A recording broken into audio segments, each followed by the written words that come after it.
My brother told everyone he had 6 months to live, and I gave up everything to care for him. When I discovered his secret phone, I exposed his lies on live TV, and my family will never forgive me. The cake said, "Our Warrior King," in gold lettering. It was 3 tiers with glitter and a fondant version of Mason on top, sitting in a hospital bed with a crown. So subtle. My cousin snapped a picture of it like it was a wedding cake. People were whispering things like, "He's such an inspiration," and "I don't know how he stays so strong." And Mason? He was glowing. Absolutely radiant in a pale blue button-down and perfectly styled hair, blinking back tears like someone had just told him he only had hours left instead of months. Meanwhile, I was standing by the fridge wondering if anyone else remembered he told us 6 months ago that he only had 6 months left. But no, everyone was too busy being inspired. Aunt Patricia clutched Mason's hand and said something about angels. My mom brought out a tray of sugar-free brownies because Mason can't handle sugar anymore. Which is weird because last night I caught him eating a Snickers in bed. Mason saw me watching and winked. I smiled back, tight. He walked over not long after, holding a mug like it weighed 50 pounds. "I'm so glad you came," he said gently, like I was some old friend he didn't expect to show up. "I live here," I reminded him. "Still," he said, touching my arm, "it means a lot." I'll admit, he was good. He'd always been good. Back in middle school, he won an acting award for a 10-minute monologue about a dying soldier. Everyone sobbed, including the judge. The soldier wasn't real, obviously, but neither was his limp that day. He liked to commit to the role. I remember thinking it was kind of impressive back then.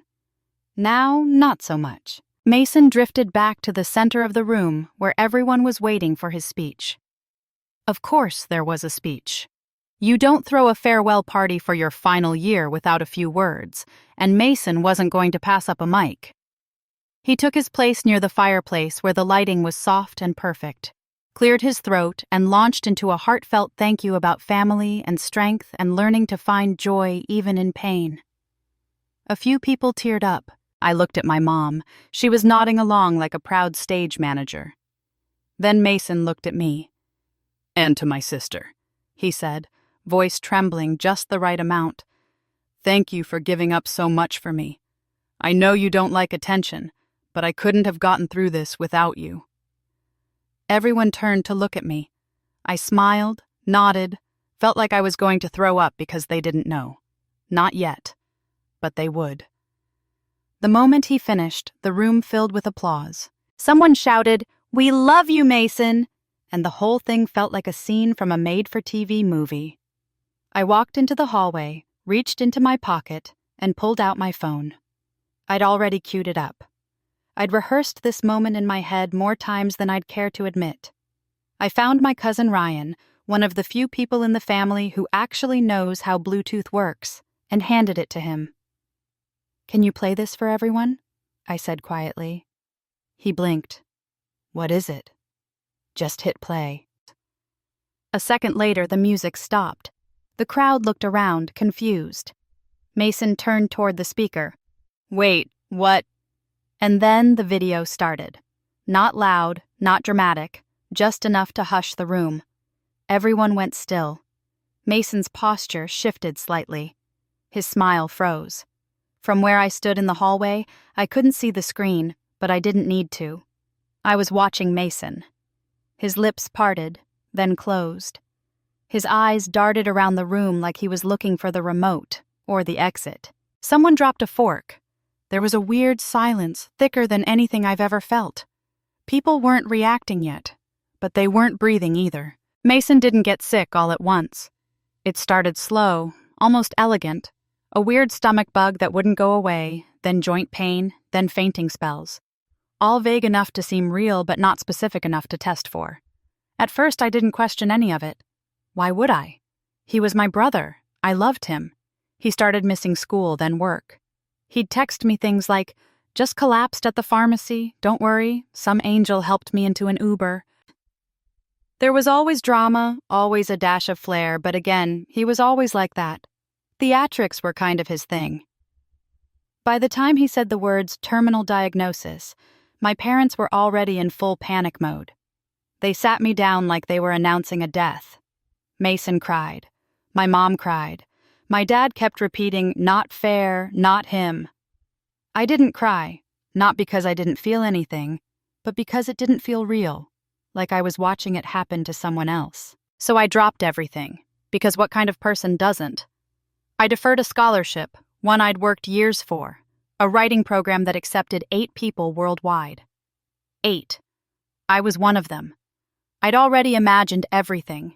The new city, the weird professors, the crappy studio apartment with a leaking sink.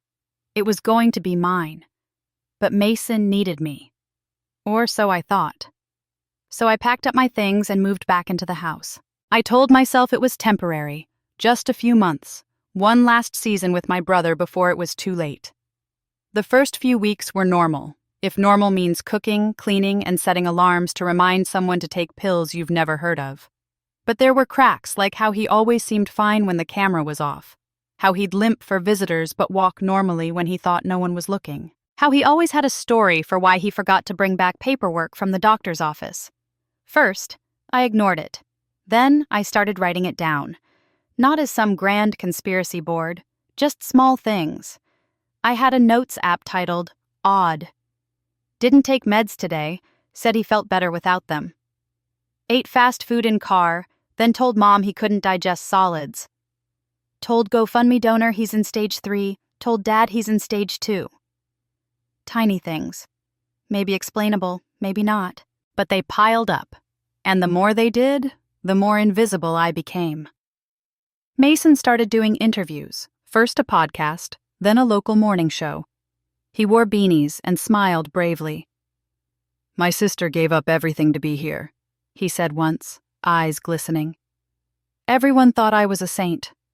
No one asked how I was sleeping, or if I'd eaten, or how it felt to watch someone pretend to die while you were losing pieces of your life one small choice at a time. My parents were too busy coordinating care packages and hanging ribbons on the mailbox. I remember once asking Mom if I could take a weekend off to see a friend. She looked at me like I'd said I wanted to abandon Mason in the woods. "Can't you see he's dying?" she whispered. Right, of course. How selfish of me. And maybe I would have kept going. Maybe I would have believed it all the way to the end if not for the phone. It was just sitting there on the counter. A second phone. White, newer model. Not his, or so I thought. I picked it up by reflex, thought maybe someone left it behind, but the lock screen was familiar. Same background, same name. Riley. That's when I felt it. That knot in your stomach when something clicks into place and you really, really wish it hadn't. Riley was Mason's girlfriend from college. They'd broken up 2 years ago, or so he told us. But there she was on his lock screen, smiling on a beach I didn't recognize. I put the phone down like it was hot. Maybe they'd reconnected. Maybe he wanted to spend his last months with her. That would make sense, right? But something felt off.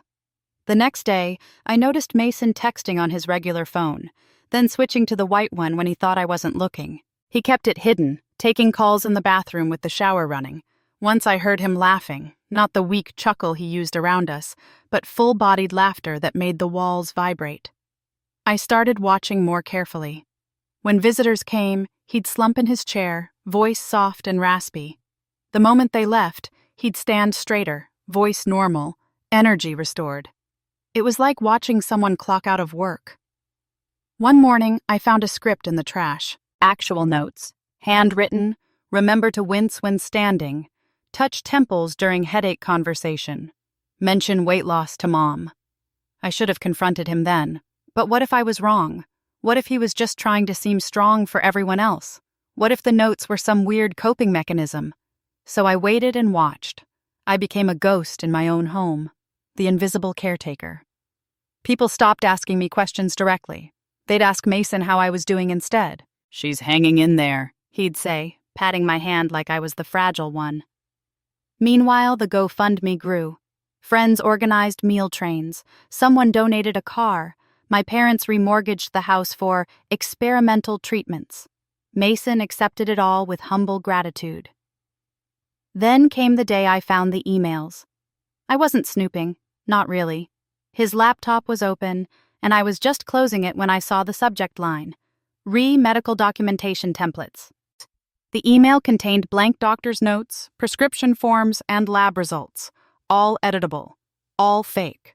My hands shook as I scrolled through his inbox. There were conversations with someone named Alex about maintaining the timeline and keeping the story straight. There were receipts for makeup, special effects makeup, the kind that makes you look gaunt and sickly. I closed the laptop and sat there for a long time. That night, I heard him on the phone again, not crying or weak, but laughing, making plans.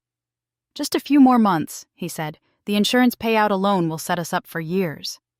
Insurance payout. Years. The next day I followed him, told my parents I was picking up prescriptions, but instead I trailed his car to a gym across town. Not a physical therapy center. A regular gym with weights and treadmills and people who weren't dying. He walked in without a limp, worked out for an hour, met a woman in the parking lot, Riley, and kissed her like nothing was wrong. I took pictures. I recorded video. My hands wouldn't stop shaking. When I got home, my mom was crying over a new complication Mason had texted her about. Dad was researching hospice options. They looked up when I walked in, faces drawn with worry. "He's getting worse," Mom said. "The doctor says we need to prepare." I nodded, said nothing, went to my room, and stared at the ceiling. That night, I heard Mason rehearsing in the bathroom. Practicing coughs, practicing pain. I recorded that too, phone pressed against the wall, feeling sick. The next morning I found a business card on my dresser. Someone had left it there. Maybe the nurse who stopped by, maybe a family friend. It was for a journalist, local news. The card said, "Human interest stories." I held it for a long time before making the call. The journalist's name was Ellie Chen. She listened to my story without interrupting, which I appreciated. When I finished, she didn't immediately say, "I believe you," or "You're crazy." She just asked, "What evidence do you have?" I sent her everything: the photos, the recordings, screenshots of the emails. She said she'd need more, something concrete that proved he wasn't actually sick. Medical records, ideally, but those were private. She suggested I try to get him to admit it on tape. "People like this," she said, "they're proud of what they're pulling off. Sometimes they want to tell someone." I wasn't sure if I could do it. Mason and I had grown up together. We'd shared a bedroom wall for 18 years. I knew what his nightmares sounded like. He knew which books made me cry. How do you trick someone who knows all your tricks? But I had to try. I started by being more present. I volunteered to drive him to appointments, asked more questions about his treatment. He seemed pleased by the attention at first, then wary. Once, when I asked to speak with his doctor, he snapped at me, said I was making everything about myself again. I backed off, changed tactics. I started sharing my own secrets, made up ones. I told him I was thinking of dropping out of school permanently, that I'd stolen money from our parents, that I was seeing someone they wouldn't approve of. "Why are you telling me this?" he asked. "Because I don't know how much time we have left," I said, hating myself for the manipulation. "I don't want secrets between us." He softened then, started sharing more details about his treatment, specific doctors, medications, procedures. I recorded everything, fact-checked it all. None of it held up. One night, I found him in the kitchen at 3 a.m. eating leftover cake. He wasn't using his sick voice. He wasn't hunched over. He was just Mason, my brother, looking healthy and normal. "Can't sleep?" I asked. He jumped, then quickly slouched, voice dropping an octave. "Pain's pretty bad tonight." "Drop the act," I said quietly. "It's just us." Something flickered across his face. Surprise, then calculation. "What are you talking about?" "I know, Mason. I've known for a while." He stared at me for a long moment, then straightened up, his voice returning to normal. "Know what, exactly?" "That you're not sick. That this is all fake." He laughed, but it was hollow. That's ridiculous. Why would I fake something like this? Money, attention, I don't know. You tell me. His eyes narrowed. You think I'm faking cancer? Do you hear yourself? I never said it was cancer. You've been careful not to name it, remember? That caught him off guard. He set down his fork. You're upset, I get it. This has been hard on everyone. Stop it, I said, louder than I meant to. I saw you at the gym. I found the makeup. I read the emails about faking medical documents. His face changed then, hardened into something I didn't recognize. You went through my things? You're stealing from our parents, I said. From everyone who donated. You're making them grieve for nothing. He stepped closer. You have no idea what you're talking about. I recorded you, Mason. Planning with Riley. Talking about insurance payouts. That stopped him. For a moment I saw fear in his eyes. Then it was gone, replaced by something colder. So what's your plan? He asked. Tell Mom and Dad? They'll never believe you. You know that, right? They'll think you're jealous or having some kind of breakdown. He wasn't wrong. Our parents had always believed Mason first. Always. Even when we were kids and he broke something, blamed me, they believed him. He was that convincing. I'm going to give you a chance to tell them yourself, I said. To end this before it gets worse. Then he laughed, genuinely this time. Or what? You'll go to the police? With what proof? Medical records are private, everything else is circumstantial. I'm working with a journalist, I said. We have enough. That wiped the smile off his face. You wouldn't. End it, Mason. Tell them the truth. Pay back the money. Or I will. He was quiet for a long time. Then he said, very softly, You have no idea what you've done. The next morning, he was gone. Left a note saying he needed space, that the stress of family tension was making his condition worse. My parents were furious with me. What had I done? What had I said? I showed them everything. The recordings, the photos, the emails. They didn't believe me. The story broke on a Tuesday. Local man accused of faking terminal illness, the headline read. Ellie Chen had done her job well. The article was thorough, balanced, damning. It included blurred screenshots of the fake medical templates, quotes from medical experts questioning the inconsistencies in Mason's symptoms, and photos of him at the gym, looking perfectly healthy. My name wasn't mentioned. I was simply a family member who wishes to remain anonymous. But everyone knew. Everyone always knows in a town this size. The reaction was swift and brutal. Mason's GoFundMe was frozen. The local news picked up the story, then national outlets. #FakeSick started trending. People who had donated money were furious. People who had donated time felt betrayed. My parents' phone rang constantly. Mason released a statement through a hastily hired lawyer. These allegations are false and defamatory. I am focusing on my health and ask for privacy during this difficult time. But the evidence kept mounting. Former classmates came forward saying Mason had faked illnesses before for attention or to get out of exams. Medical professionals pointed out inconsistencies in his story.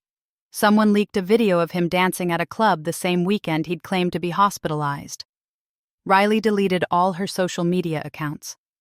My parents stopped answering the door. And me? I became a pariah and a hero, depending on who you asked. Half the town thought I was brave for exposing the truth. The other half thought I was jealous, attention-seeking, mentally unstable. My parents fell firmly in the second camp. How could you do this to your own brother? My mother asked, her voice hollow. She hadn't slept in days. To us? He was lying to you, I said for what felt like the 100th time. He was stealing from you. We wanted to give him that money, my father countered. And now you've made him a target. Do you know people are sending him death threats? I didn't know that. It made me sick to think about, but I still couldn't regret coming forward. The truth mattered. It had to. 3 days after the story broke, Mason was fired from his job. A week later, the insurance company announced they were investigating him for fraud. The police opened an investigation too. I moved out of my parents' house and into a cheap motel. I couldn't stand the silence, the way they looked at me like I was a stranger. I tried calling Mason, but he'd blocked my number. I sent emails that bounced back. Then came the interview. Mason went on a morning talk show, thin and pale, voice trembling. He admitted everything. "I did lie," he said, tears streaming down his face. "I exaggerated my symptoms. I wasn't terminal. But I am sick, just not in the way everyone thinks." He talked about depression, about feeling invisible, about how the attention made him feel valued for once. He apologized to everyone he'd hurt. He promised to pay back every cent. It was a masterclass in manipulation. By the end, the hosts were in tears. Social media exploded with support. #forgive. Mason started trending. No mention of the insurance scam. No mention of the detailed planning. No mention of Riley or the second phone or any of it. Just another performance. The next day, my parents called. "He's coming home," my mother said. "He's getting real help now. We're going to support him through this." "He's still lying," I said. "This is just damage control." "He admitted he was wrong," my father said. "When was the last time you did that?" I hung up, checked my email. The writing program I'd deferred had rescinded my scholarship. Too much controversy, they said. Not the kind of attention they wanted. I sat on the motel bed and cried for the first time since this all began. That night, someone threw a rock through my motel window. The note attached read, "Family Traitor." I moved to a different motel, then another. I stopped posting on social media. I changed my phone number. Ellie Chen called to check on me. "This will blow over," she assured me. The truth always matters in the end. But did it? Mason was now a sympathetic figure, troubled but redeemable. I was the villain, the jealous sibling who publicly humiliated her sick brother instead of helping him get mental health treatment. The narrative had shifted, and I was on the wrong side of it. A week later, I got an email from Mason. Just 2 lines. "I hope it was worth it. Don't come to Mom and Dad's anniversary dinner. No one wants you there." I stared at those words for a long time, wondering how telling the truth had cost me everything, while his lies had ultimately cost him nothing.